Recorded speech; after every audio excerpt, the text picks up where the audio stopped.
ఉన్నారు, వెళ్ళిపోతున్నాం. దీంట్లో యేసయ్య తప్పు ఒక్కటి కూడా లేదు.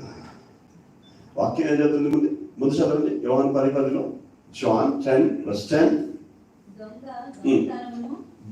దొంగతనమును, హత్యను, నాశనమును చేయుటకు వచ్చును.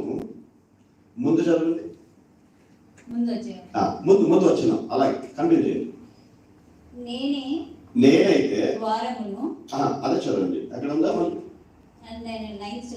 నైట్ ఉందా? ఓకే, 10 చదవండి. దొంగతనమును, హత్యను, నాశనమును చేయుటకు వచ్చును కానీ మరి దేనికి రాడు. గొర్రెలకు జీవము కలుగుటకు. గమనించండి, యేసయ్య చెప్పే మాట ఏంటంటే, తనైతే మన కర్త అయినటువంటి యేసయ్య అయితే ఎందుకు వచ్చాడు ఈ లోకానికి, మన కుటుంబంలోనికి, మన హృదయంలోనికి ఎందుకు వచ్చాడు, ఎందుకు వస్తున్నాడంటే మనకు జీవము కలిగి మనము ఉండాలి. ఆ జీవము సమృద్ధిగా ఉండాలి. అంతేనా? జీవము మనము కలిగి ఉండాలి. కలుగుటకును, సమృద్ధిగా కలుగుటకును